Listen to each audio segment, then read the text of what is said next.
Welcome to ચેતુસ kitchen. આજે આપણે નવી જ રીતે મંચુરિયન બનાવશું. અત્યારે સિઝન છે, લીલું લસણ, લીલી ડુંગળી, કેપ્સિકમ, કોબી સરસ મજાની આવે છે. એટલે આજે આપણે નવી જ રીતે મંચુરિયન બનાવશું. તો અહીંયા આપણે એક ગાજર ખમણું છે, અહીંયા 2-3 ડુંગળી સુધારી છે, અહીંયા 2-3 લીલા મરચાં સુધાર્યા, અહીંયા અડધી કોબી સુધારી ખમણીશ, અને અહીંયા લીલું લસણ લીધું, અહીંયા નિમક લઈશું જોતું બોટું, અહીંયા મરચાંની ને લસણની પેસ્ટ કરી છે, અહીંયા ગરમ મસાલો 1 ચમચી લીધો છે, અહીંયા મેંદાનો લોટ પોળી વાટકી લીધીશ, અડધી વાટકી રવો લીધો છે.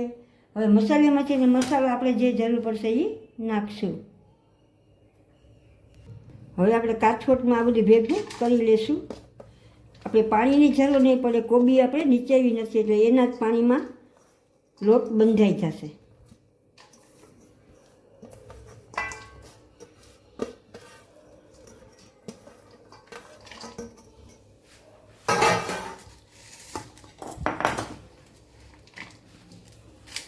તો અહીંયા આપણે રવો ઉમેરો અડધી વાટકી, અહીંયા આપણે પોણી વાટકી મેંદો ઉમેરો, અહીંયા આપણે મરચાંની ને લસણની પેસ્ટ ઉમેરી, અહીંયા આપણે 1 ચમચી ગરમ મસાલો ઉમેરો.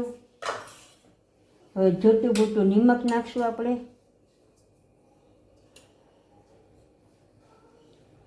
પછી અહીંયા આપણે અડધી ચમચી લાલ મરચું નાખશું, 1 ચમચી ધાણા જીરું પાવડર નાખશું, અડધી ચમચી હળદર ઉમેરશું, અને અડધી ચમચી હિંગ ઉમેરશું.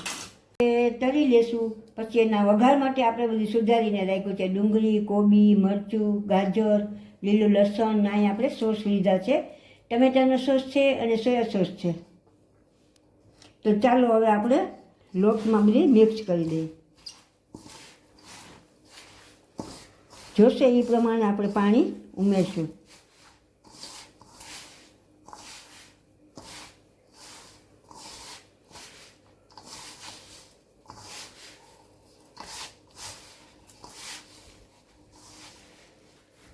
જેમ જોશે એમ આપણે પાણી નાખશું.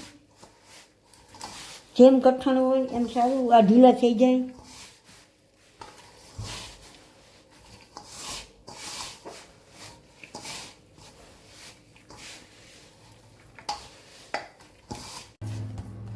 અહીંયા આપણો અસલ મજાનો લોટ બંધાઈ ગયો છે. હવે આપણે આવી રીતે ગોટી નથી વાળવાની, આવી રીતે આપણે ભજીયાની જેમ તળવાના છે.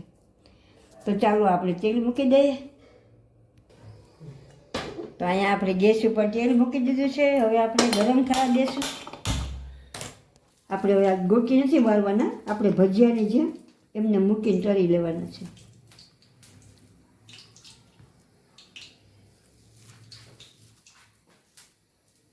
આવી જ રીતે બધા આપણે તળશું.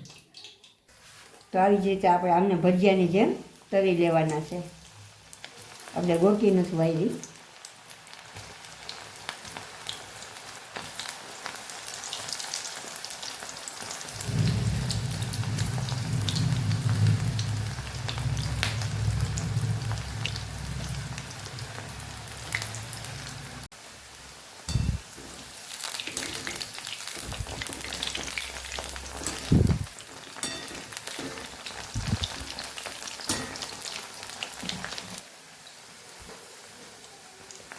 તો અહીંયા આપણા જો મંચુરિયનના અસલ મજાનો કલર થઈ ગયો છે. હજી આપણે ધીમે ધીમે સાથે થોડીક વાર રહેવા દઈશું.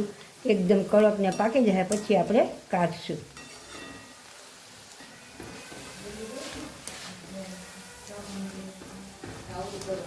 તો અસલ મજાનો આપણો મંચુરિયનનો કલર આવ્યો છે. હજી થોડી વાર આપણે એને રહેવા દઈશું, કડક થવા દઈશું. મંચુરિયનની ગોટી તળાઈ ગઈ છે. આવી રીતે આપણે તળાઈ ગયા છે. હવે આપણે એનો વઘાર કરશું.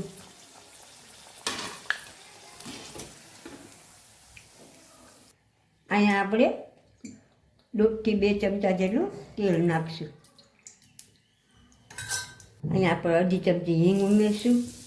હવે એમાં આ બધી સુધારેલું આપણે સોપરી લઈશું. એના પૂરતું આપણે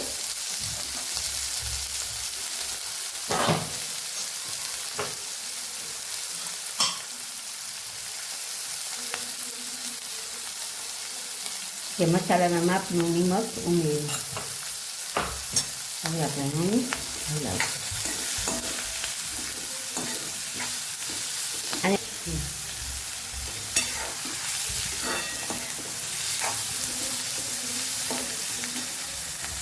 અહીંયા આપણે ટમેટાનો સોસ ઉમેરશું.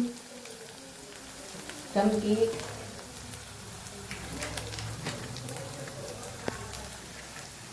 હવે આપણે સોયા સોસ ઉમેરશું.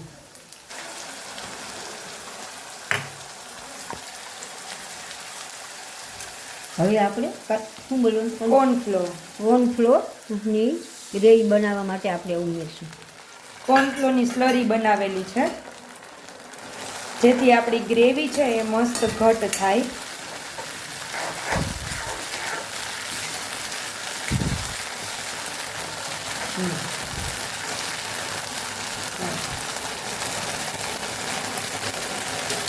હવે આપણે આ ગોટી ઉમેરી દઈશું.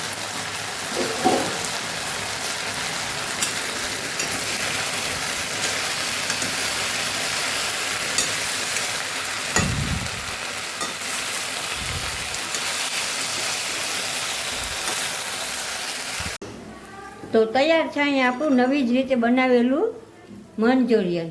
હવે આપણે સર્વ કરી લેવું. તો અહીંયા આપણે ધાણાથી ગાર્નિશ કરી લીધું છે.